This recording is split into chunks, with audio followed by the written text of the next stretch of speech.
Meus amigos, boa noite a todos. Que o Senhor Jesus nos abençoe e nos dê sempre a sua paz. A escritora brasileira Cecília Meirelles escreveu um poema intitulado Retrato. Eu vou ler para nós. Eu não tinha este rosto de hoje, assim calmo, assim magro, nem o lábio amargo. Eu não dei conta por esta mudança, tão simples, tão curta, tão fácil. Em que espelho ficou perdida a minha face? Nesse pequeno texto, Cecília Meirelles nos fala da amargura de alguém que não viu o tempo passar e quando se depara em um momento da vida diante de um espelho, se amargura porque já viveu muito e muito tempo e não se reconhece mais em frente ao espelho. Quando eu li esse poema, eu me recordei de uma visita que eu fiz a uma senhora, eu de Valdinho, a uma senhora, uma dama da sociedade da cidade de Uberaba. E quando nós fomos visitá-la, ela já estava bem idosa, e a filha nos recebeu, pediu que nos acomodássemos para aguardar um pouco que ela viria nos atender. E enquanto ela não chegava, chamou a atenção um quadro maravilhoso na sala. Depois fiquei sabendo que um pintor espanhol, quando esteve no Brasil, fez esses retratos de diversas damas do nosso país. E olhei para o retrato e era a senhora na juventude. Cabelo preto, os olhos brilhantes, joias, brincos, colares, um vestido azul belíssimo. Era a plenitude da juventude e da beleza. Quando ela chegou na sala, ela veio auxiliada pela filha, caminhando devagarzinho, passos curtos. Precisou ser apoiada para se sentar na poltrona. E depois nós começamos a conversar. E ela começou a falar dos dias que se foram, quando ela dirigia um coral de meninas órfãs da cidade de Uberaba. Então ela começou a narrar os acontecimentos da vida dela, e eu olhava para o retrato, e olhava para a velhinha, e eu ficava pensando, né, isso é lição de vida para mim. Porque a vida é isso. Ontem ela estava assim, como neste quadro, e hoje ela já se encontra nesse outro estado, nesta outra etapa da vida. E aí eu comecei a pensar como nós buscamos a juventude. E se nós pudéssemos deter o tempo, nós iríamos detê-lo, para ficarmos eternamente jovens. Mas a vida não é assim. O escritor inglês Oscar Wilde escreveu um romance muito interessante, O Retrato de Dorian Gray. E nesse romance fala exatamente da juventude e da beleza. Dorian Gray foi pintado também em um retrato e ele fica tão apaixonado pela juventude e beleza dele mesmo. Veja o narcisismo, não é? Ele fica tão encantado que ele diz que ele venderia até a alma para continuar jovem. E ele não envelhece mais, ele permanece jovem. E o livro é muito interessante e termina numa grande tragédia. Mas é o jovem em busca sempre da juventude. O cinema também nos deu algum exemplo. Alguém poderá se recordar, talvez a Lourdinha, do filme Horizonte Perdido, não é? Daquele tempo, Lourdinha. O Horizonte Perdido, ele narra um avião que cai nas montanhas do Tibete e os sobreviventes estão ali perdidos e são auxiliados, são recolhidos por pessoas que moram em um determinado lugar chamado Xangri-Lá. E lá eles percebem que as pessoas não envelhecem. Então eles encontram pessoas ali de 200, 300 anos, não envelhecem. E o filme vai discutir exatamente isso. a fantasia de buscarmos a juventude eterna e a realidade que nós vivemos. Também é um filme bastante interessante.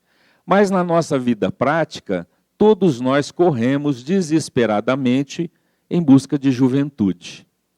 E não fosse o Espiritismo nos ensinar as etapas da vida, nós nos desesperaríamos, não aceitando as 4 etapas da existência na Terra. As mulheres se cuidam muito, e ninguém é contra os cuidados. Aliás, deve se cuidar, não é? São as pinturas do cabelo, os cremes, o silicone, o botox, a cirurgia plástica. Tudo isso é muito válido e a gente precisa se cuidar mesmo da nossa aparência. Mas nós não podemos adoecer, insistindo que o tempo não vai passar e que nós seremos sempre aquela pessoa jovem. Isso nos leva a imensos transtornos. Eu estive também com o Duvaldinho na cidade de Ribeirão, visitando uma senhora, e a filha dela também estava lá. A filha também, uma mulher já idosa. E nós estávamos conversando e, de repente, essa mulher começou a falar a respeito da idade, porque nós falamos com a mãe dela a respeito do tempos e tudo mais, e ela começou a falar de uma maneira agressiva e também amarga, que o tempo passou, que ela queria que o tempo não passasse, que ela queria viver a vida e ela estava nessa situação, o tempo correu muito rápido, e ela falava com uma certa amargura, que ela não estava bem, e o Duvaldinho, sempre extrovertido, falou assim para ela: que isso, você está muito bem, você está muito conservada. Para quê? Nunca diga para uma mulher que ela é conservada, né? Não diga. E ela rapidamente virou e disse assim: ah, é assim? Eu sou conservada. Está vendo? É isso mesmo. Antes, os homens diziam que eu era linda e maravilhosa. Agora, assim, não é? Eu vi uma entrevista também na internet sobre uma mulher que fez 62 cirurgias plásticas. Então veja que isso se tornou para ela uma obsessão, uma ideia fixa, não é? Ela não quer de forma alguma entender que o nosso corpo é material, que a matéria se transforma, ela muda, ela se altera e também degenera. É isso exatamente o que acontece. Mas também os homens, né? Não vamos falar só das mulheres, não é? Os homens também. Hoje em dia o homem busca se cuidar, não é? Existem os shampoos especiais, não é? Existem os óleos corporais, vou andar de bike, né? Vou à academia, vou cuidar. E às vezes muitos homens disfarçam: eu vou pela saúde. Mas vai para ficar mais arrumadinho também, não é? Isso é assim. E eu me lembro que algum tempo atrás, quando eu fazia caminhada, que agora eu estou preguiçoso, eu estava caminhando ali em cima, perto do Faquini, aqui descendo para baixo, e eu seguia, e 2 mulheres vinham ao meu encontro, e quando elas passaram, eu ouvi ela falar: você viu que coroa enxuto? Aí eu não sei se foi um elogio ou não, não é?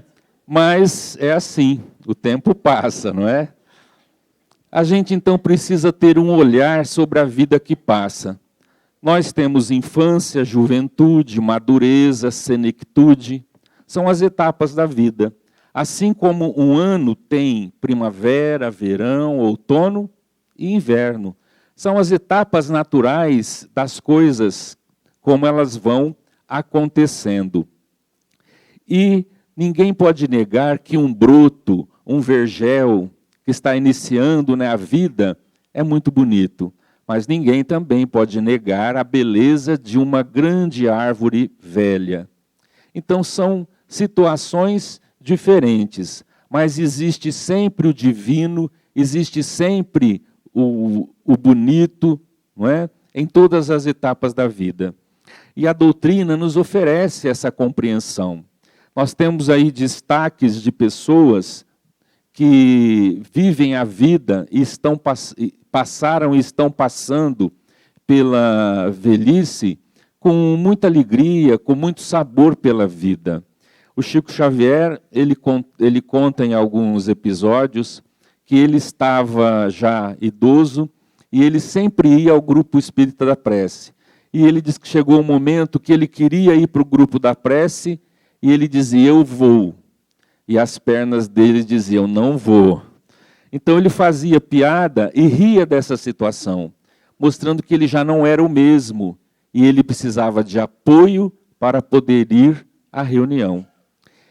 Divaldo Franco, eu vi recentemente ele falando que ele está com um probleminha de saúde e o médico não está conseguindo identificar o que é, o tratamento.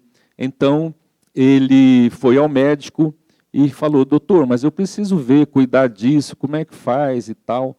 E o médico, que é amigo dele, disse assim, mas Divaldo, o que você espera com 96 anos de idade? O que você espera?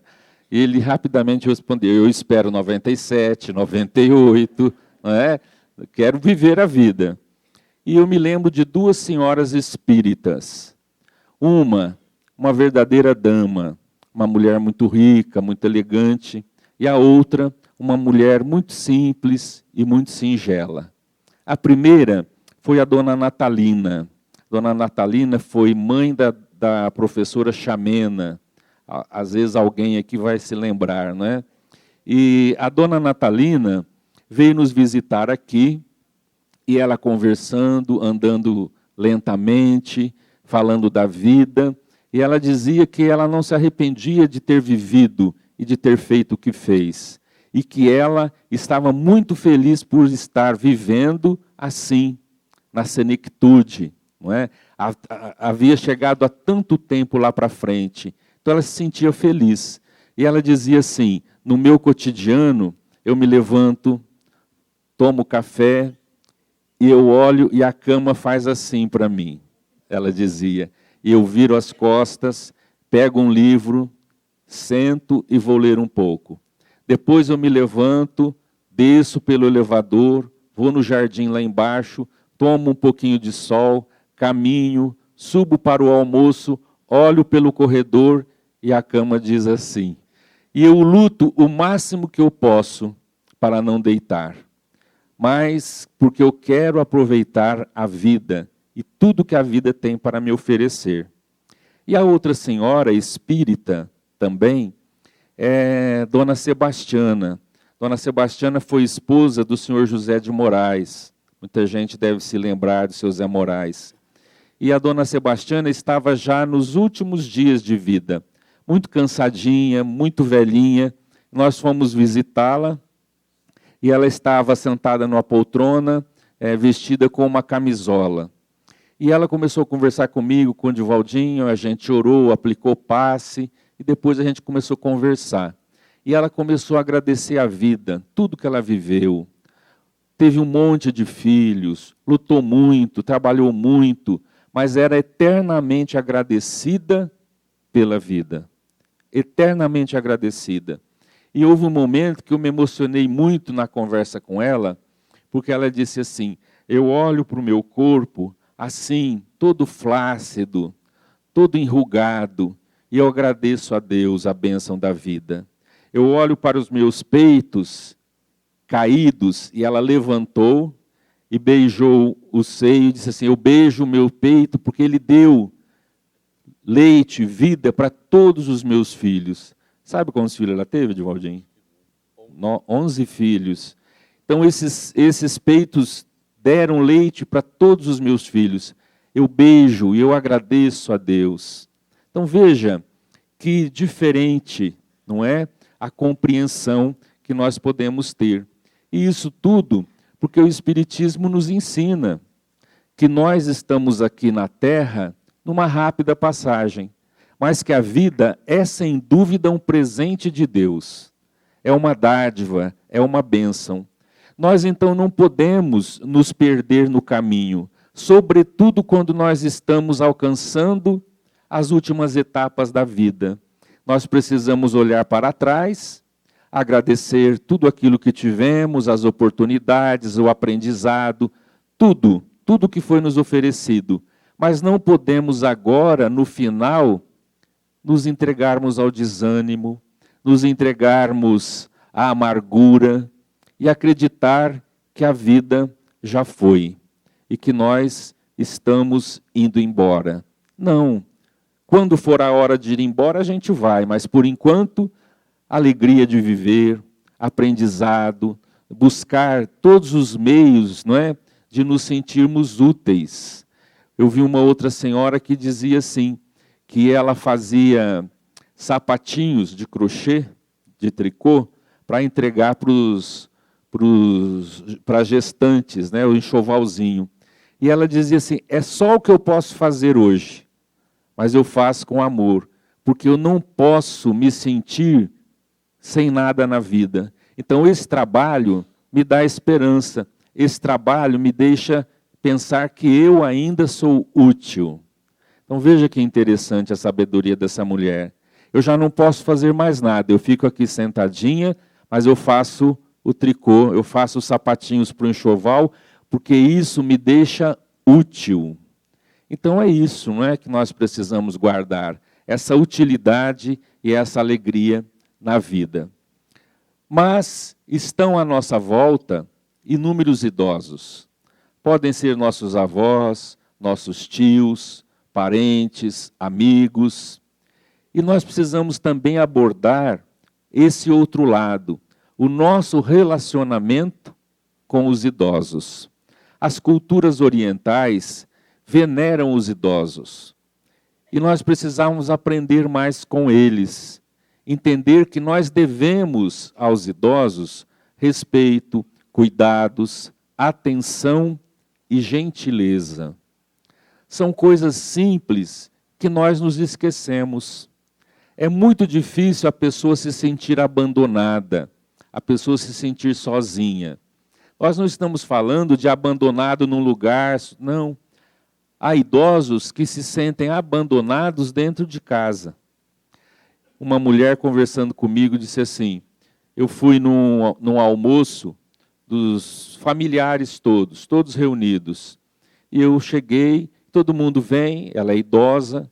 Oi, vó, oi, oi, oi, oi, oi. Aí ela disse assim, depois que todo mundo falar oi, todo mundo vai para o seu canto.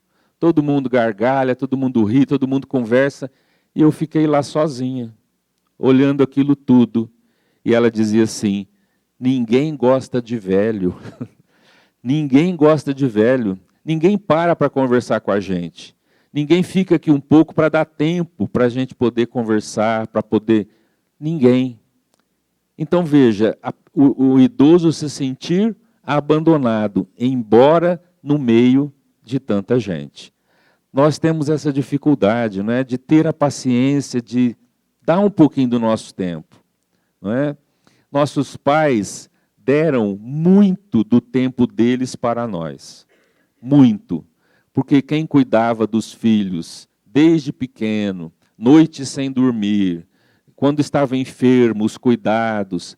Então, tanto tempo eles perderam, entre aspas, em benefício dos filhos, e nós agora não conseguimos, às vezes, perder 10 minutos para ouvir o idoso falar.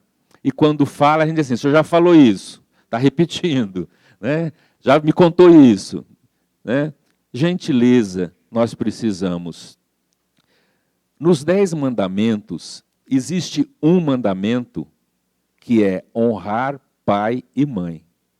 Isso é tão importante que a primeira revelação de Deus aos homens na terra, os 10 mandamentos, um foi dedicado a essa honra que nós temos que ter para com os nossos pais. No Evangelho segundo o Espiritismo, existe um capítulo também, todo ele dedicado aos pais. E Kardec diz assim, honrar implica dever, um dever a mais para com eles, o da piedade filial. Veja como Allan Kardec tinha essa visão mais ampla, não é? Se um dos mandamentos é honrar pai e mãe, honrar implica um dever a mais para com eles, que é o da piedade filial. Ou seja, nós termos piedade para com aqueles que estão envelhecendo, não somente os nossos pais, mas todos aqueles que estão à nossa volta.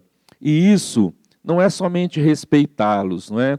Mas é também assisti-los em suas necessidades. Muitas vezes nós temos dificuldades de entender a necessidade do próximo, em todo sentido. Nós temos dificuldade de entender a necessidade do próximo. Me lembro que Chico Xavier foi visitar um doente, acompanhado de uns amigos, e lá chegaram numa casa muito singela. A mulher trabalhava como lavadeira, estava lavando roupa, ela enxugou a mão, recebeu o Chico, e o Chico entrou lá dentro e foi aplicar o passe no doente. Aplicou o passe, conversou com ele e depois saiu. E caminhando de volta, uns amigos disseram assim: Chico, esse homem precisa de passe todos os dias. Está muito mal a situação dele. Precisa tomar passe todo dia, não é? E o Chico disse assim: ele precisa de passe sim, mas ele também precisa de lençóis. Porque você viu como estava a cama dele? A mulher trabalha lavando roupa para fora. Tem que lavar os lençóis, são poucos. Então ela sofre muito com isso. Ele precisa de passe, mas ele também precisa de lençóis. Às vezes nós não conseguimos identificar a necessidade do próximo. E identificar a necessidade de um idoso é ofertar a eles todo o cuidado possível. Às vezes, um idoso tem uma queda em casa. E a gente diz: está ficando velho, mas nós não pensamos nos cuidados que a gente tem que ter para com eles. Então eu já me preocupei que eles estão idosos e que eu preciso colocar uma barra no banheiro. Eu já pensei que ele, no corredor, tem que tirar o tapete. Eu já estou preocupado com os cuidados que eu tenho que fazer com eles. Então é essa piedade filial que Allan Kardec fala para nós. E, acima de tudo, carinho, atenção e gentileza. Eu vou dar alguns exemplos de como isso faz bem. Já contei aqui, mas vale repetir, numa visita a um lar de idosos, lá em Uberaba, no Lar Espírita Pedro e Paulo, lá do Bacelli. Nós chegamos e fomos visitar as velhinhas lá, e eu passei, cumprimentei uma senhora, né, está bem, tudo bem, e saí. E o Divaldim, que é mais extrovertido, chegou para a velhinha: tudo bem, como é que você está? Tinha uma sacola do lado que eu não vi. Ele olhou a sacola: o que é isso? É crochê? Ah, você faz crochê? Deixa eu ver, que coisa linda. Tirou para fora aquela coisa toda e conversa com a velhinha e faz e tal. E foi depois ver outras pessoas, e na volta a gente veio se despedindo delas, e eu cheguei na velhinha: então até logo, fica com Deus. Fica com Deus, meu filho. E aí o Divaldim foi se despedir, então tchau, tchau, deu um beijo. Ela segurou no braço dele e disse assim: quando é que você volta? Aí eu fiquei pensando, comigo ela não falou nada, né? Porque eu não fui atencioso, eu não fui gentil, né? Eu não soube ver aquela pessoa na necessidade integral dela. E eu vou lembrar de uma velhinha aqui também, Divaldim, que você vai lembrar. Uma velhinha que vinha aqui ao centro na década de 80, Dona Dorvira. A Dona Dorvira era uma velhinha muito engraçadinha. Ela vinha e trazia uma florzinha na mão e um caldeirãozinho para levar sopa para casa. E ela chegava e entregava a florzinha para o Divaldim. Por quê? Porque ele cumprimentou ela, fez aquela festa e disse que ia casar com ela. Ela ficou entusiasmada. E ela trazia a florzinha, o caldeirãozinho, e aí ela começou a ficar entusiasmada. Então ela pintava de batom, mas os lábios já finos, murchos, né? Então saía para fora um pouco assim. E ela passava aquele pó de arroz, acho que nem existe mais, né? Ela passava o pó de arroz, e como ela era muito enrugada, os vincos ficavam cheios daquele pozinho. Né? Mas era uma gracinha a velhinha, né? E ela ficava entusiasmada com a vida. E ela vinha aqui porque ela sentia que as pessoas gostavam dela, que as pessoas davam atenção, que as pessoas percebiam a presença dela. Então ela vinha constantemente, sempre com essa alegria, né, nessa festa. E agora, recentemente, tem uma outra velhinha que vem aqui no centro, e ela vem de mototáxi, porque é difícil para ela se locomover, ela mora um pouco distante, e ela vem de mototáxi, velhinha. Então, esses dias ela falou assim para mim, ela vem de mototáxi, então ela disse assim para mim, sabe esse moço que me traz aí de mototáxi? Sei, sim, eu vi a senhora descendo ali. Eu acho que ele está querendo alguma coisa comigo. Porque eu subo na moto, ele manda eu segurar nele. Olha a ingenuidade, né? Olha a ingenuidade. E agora, ele sempre me traz e desce essa rua. Agora ele ficou dando volta só para mim ficar mais tempo segurando ele. A avenida ali está em reforma, então ele teve que dar uma volta. A esperança é a última que morre, não é? A gente vê então como que a gente precisa de atenção. Como nós precisamos, sobretudo o idoso. Alguém me contou também, uma senhora estava muito doente na Santa Casa, e a filha acompanhando o tratamento, e o médico veio, observou a senhora, viu se os medicamentos estavam fazendo efeito, conversou, e era um médico muito carinhoso, e ele chegou perto dela, e como é que você está, meu amor, minha querida? E passava a mão nos cabelos dela, deu um beijo, então, meu amor, e começa e conversa, aquela tensão. E depois o médico saiu, a filha foi acompanhá-la até o corredor, quando voltou, a senhora estava chorando.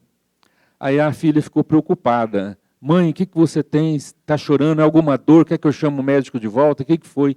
Ela, não precisa não. Eu estou chorando de emoção. Nunca, na minha vida inteira, alguém fez um carinho assim em mim. Seu pai era muito bruto, muito seco. Nunca eu recebi um carinho assim. E ela chorava emocionada.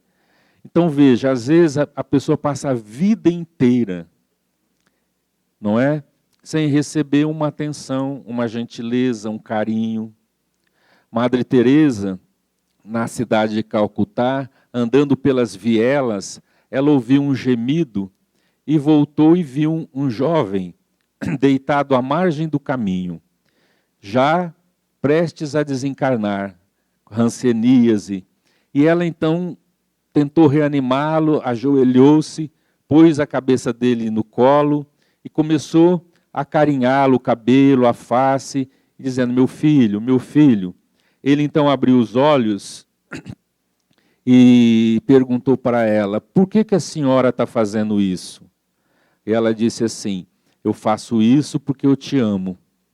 Lágrimas escorreram dos olhos do rapaz e, mais uma vez, ele perguntou, por que a senhora está fazendo isso? Faço isso porque eu te amo. Repete, faço isso porque te amo, porque te amo, porque te amo. E o rapaz desencarnou ali, no colo da Madre Teresa. Ela conta isso para um repórter e diz assim, nós precisamos ter mais atenção. Às vezes, as pessoas que estão à nossa volta passam a vida inteira e nós não temos a coragem de dizer que a amamos.